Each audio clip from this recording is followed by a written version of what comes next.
علیہ السلام کا پانی بند کر دیا۔ رسول اللہ کے خاندان کے چھوٹے چھوٹے بچے پانی پانی کی صدائیں بلند کرنے لگے۔ تاریخ نے لکھا 3 دن رسول اللہ کے خاندان کا پانی بند تھا۔ بس جب کربلا کے میدان میں 10 محرم کے دن ہر ایک شہید شہادت کا جام پیتا گیا، امام حسین علیہ السلام تنہا رہ گئے، تو آپ یزید کے سامنے آ کے حجت تمام کرتے ہیں اور کہتے ہیں کوئی ہے اس غریب کی مدد کرنے والا؟ آسمان ہل گیا، زمین تڑپ اٹھی، فرشتے آ گئے، جن کہنے لگے یا حسین ابن علی ہمیں حکم کریں۔ امام حسین نے فرمایا یہ صدا صرف انسانوں کے لیے تھی، لیکن افسوس تمام انسان رسول اللہ کے نواسے کی غربت پہ ہنسنے لگے۔ اتنے میں خیمے میں ایک بچہ اپنے آپ کو جھولے سے گرا دیتا ہے۔ بی بی رباب نے امام حسین علیہ السلام کو بلایا اور دست ادب کو جوڑ کر عرض کرنے لگی، نواسائے رسول، جیسے ہی آپ نے کہا کہ ہے کوئی اس غریب کی مدد کرنے والا، آپ کے اس شہزادے علی اصغر نے اپنے آپ کو جھولے سے گرا دیا۔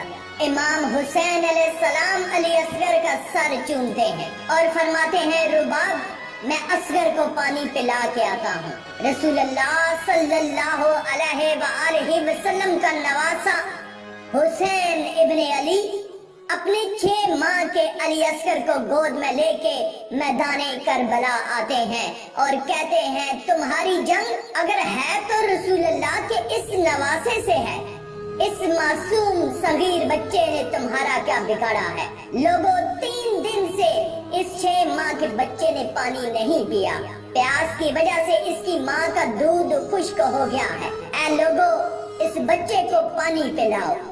فوج یزید میں سے آواز آئی حسین پانی تم پینا چاہتے ہو اور نام بچے کا لیتے ہو، اگر یہ بچہ خود مانگے گا تو ہم اسے پانی پلائیں گے۔ امام حسین علیہ السلام نے علی اصغر کو بلند کیا اور فرمانے لگے اصغر مانگ، اپنی نانا کی امت سے پانی مانگو۔ امام حسین علیہ السلام کا یہ کہنا تھا، علی اصغر کے لب ہلے اور علی اصغر فرمانے لگے لوگوں میں تمہارے رسول کے گلشن کا چھوٹا سا پھول ہوں، میری رگوں میں تمہارے رسول کا خون بہتا ہے، اے لوگوں میں 3 دن سے پیاسا ہوں، مجھے پانی پلاؤ۔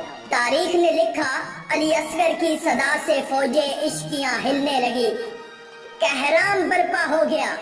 عمر بن سعد اور شمر نے کہا کہیں فوج یزید بغاوت پر نہ اتر آئے، آواز لگائی، ہرملا تیر چلا۔ ہرملا کے پاس جو تیر جانوروں کے شکار کے لیے تھا، تاریخ نے لکھا علی اصغر کا نشانہ لیا اور تیر چلا دیا۔ اس تیر کی 3 نوکیں تھیں، ایک نوک علی اصغر کی کمر میں لگی، دوسری نوک اس کے بازو میں لگی اور تیسری نوک علی اصغر کے کان میں لگی۔ تیر اتنا وزنی تھا کہ علی اصغر کو چیر کے امام حسین کے بازو پہ جا لگا۔ تاریخ نے لکھا علی اصغر کے جسم سے خون امام حسین کے ہاتھوں پر آ گرا۔ امام حسین علی اصغر کو ہاتھوں میں لیے اپنے نانا کی امت کو دیکھ رہے ہیں، چاہا کہ علی اصغر کے خون کو زمین کے حوالے کرے۔ زمین چیخ اٹھی، مولا اگر اس ناحق خون کو ہم پہ گراتے ہیں روزے محشر تک میں اناج نہیں اگاؤں گی۔ امام حسین نے چاہا کہ اس کو آسمان کے حوالے کریں۔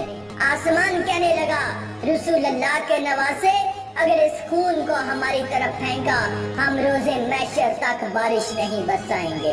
امام حسین نے خون علی اصغر اپنے چہرے پر ملا اور ان ظالموں کی طرف دیکھ کر کہنے لگے اے لوگوں روزے محشر میں خون علی اصغر اپنے چہرے پہ لے کے آؤں گا اور اللہ کے سامنے سوال کروں گا کہ میرے اصغر کا کیا جرم تھا۔